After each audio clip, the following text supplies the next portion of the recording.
ایک کشتی کا ناخدا یا ملاح ایک ساحلی شہر کے لوگوں کو کشتی سے دوسرے شہروں کو پہنچاتا تھا۔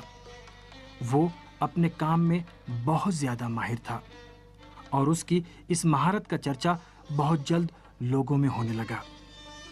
لوگ اس کے تجربے اور شجاعت کی تعریف کرتے تھے۔ ایک روز ایک قوائد کا ماہر اس کی کشتی پر سوار ہوا۔ قوائد کا یہ ماہر اپنی تعریف بہت کرتا تھا، ہمیشہ دوسروں کا مذاق اڑاتا تھا اور ان کی باتوں پر اعتراض کرتا تھا۔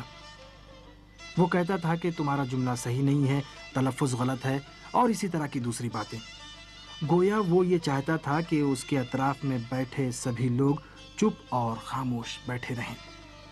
لیکن اس دن اس کے آس پاس بیٹھے لوگ خوش تھے۔ سبھی مسافر پورے شوق اور اشتیاق سے کشتی کے ناخدا کی داستان جو اپنے سفر اور مسافرتوں کے بارے میں بیان کر رہا تھا سن رہے تھے۔ لوگ چونکہ کشتی کے ناخدا کا بہت زیادہ احترام کرتے تھے، لہذا قوائد کے ماہر کو حسد ہونے لگا اور اس نے ناخدا کو دوسروں کے سامنے ذلیل کرنے کے لیے اس سے پوچھا کہ کیا تم زبان کی قواعد جانتے ہو؟ تم نے قواعد پڑھی ہے؟ لغت سے آشنائی رکھتے ہو؟ ناخدا نے تعجب سے جواب دیا، نہیں، میں نے بہت تھوڑی قواعد پڑھی ہے، لیکن جن علوم کے بارے میں پوچھتے ہو مجھے ان کے بارے میں کوئی علم نہیں ہے۔ قواعد کے ماہر نے فاتحانہ انداز میں کہا، تب تو تم نے اپنی آدھی زندگی برباد کر دی۔ ملاح نے خاموشی اختیار کر لی اور قواعد کے ماہر نے دوبارہ خود کو مرکزیت قرار دیتے ہوئے ایک لمبی چوڑی گفتگو چھیڑ دی۔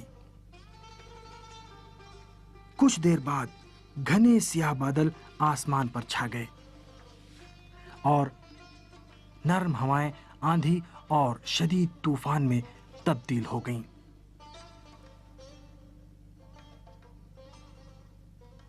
کشتی تیزی سے ہچکولے اور سمندر کی موجوں میں تھپیڑے کھانے لگی۔ ملاح پوری دلیری اور حوصلے کے ساتھ مسافروں کو نجات دلانے میں مصروف تھا، اور سب سے پہلے اس کے لیے بچوں کی جان سب سے زیادہ عزیز تھی۔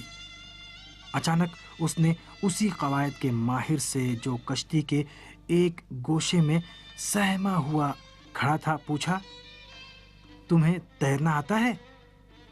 گرامر کے ماہر نے جو وحشت زدہ تھا آہستہ سے کہا، نہیں، میں نے یہ فن نہیں سیکھا۔ ملاح نے کہا، پھر تو اپنی پوری زندگی برباد سمجھو۔